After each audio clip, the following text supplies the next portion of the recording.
Hi everybody. So hands up, who is a card-carrying nerd? Okay, there's more of you that you're not willing to admit. I'm a card-carrying nerd, and there's two things that get me excited. The first is data, and increasingly, the second is governance. So I have 6 minutes to get you excited about governance. I just want to acknowledge as well other members of this research team who I'm kind of sharing some highlights of the wisdom of our thinking in the last few months, and they're named at the bottom. So as we've been learning today and back in our own home sites, campuses are increasingly committing to health promotion, particularly through global frameworks like the Okanagan Charter, and more recently then the Limerick Framework for Action. But despite the commitments, embedding health promotion with longevity remains difficult.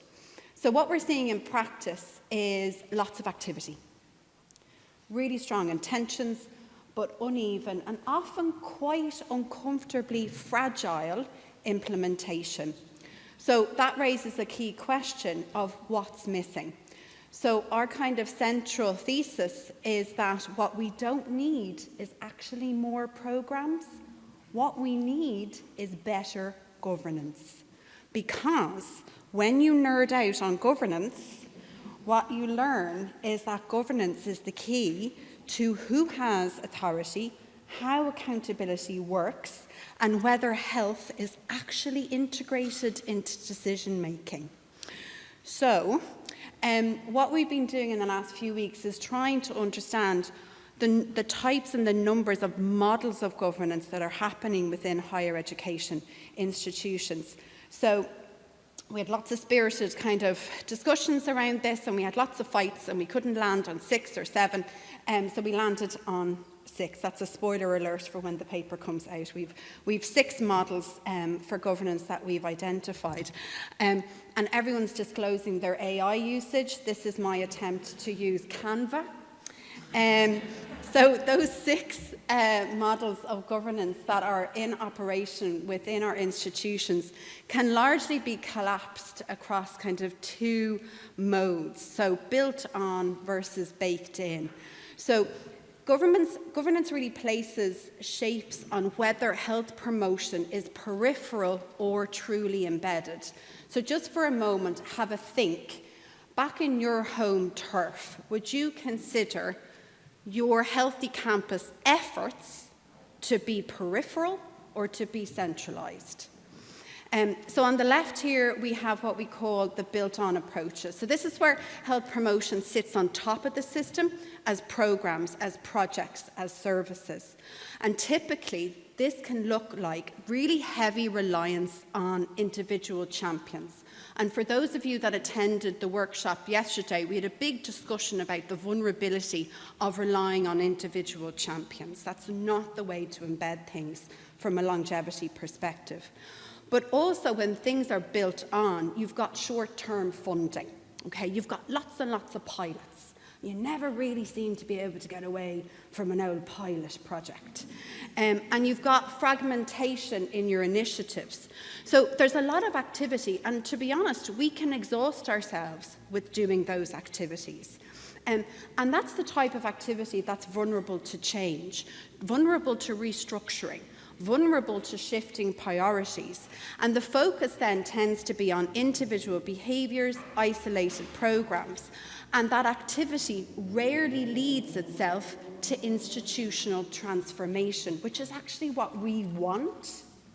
Now, more on the right-hand side then is baked-in approaches. So health promotion is embedded within the governance itself. It's part of strategy, leadership priorities, integrated into policy and planning, and then supported by shared ownership.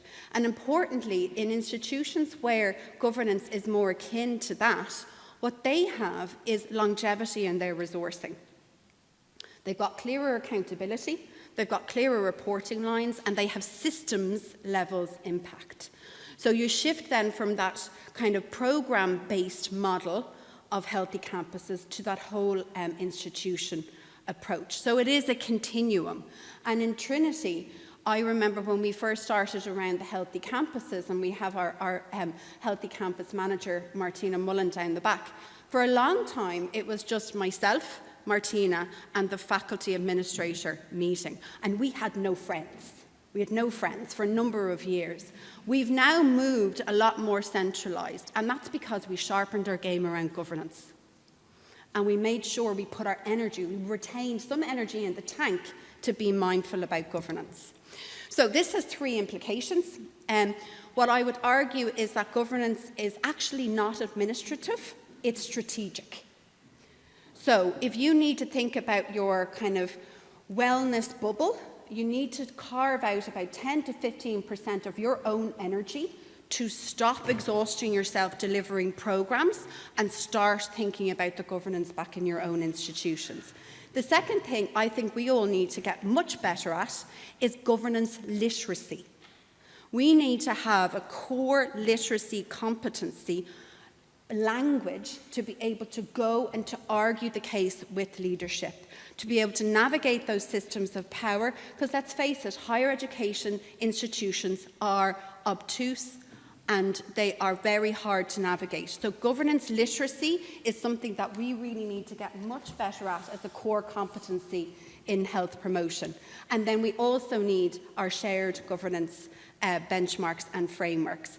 The last thing, because I'm getting waved at, is I think we need to consider healthy campuses with our friends and our colleagues in healthy schools, healthy cities, and the wider systems as well, because they're really our new partners in crime. Thank you.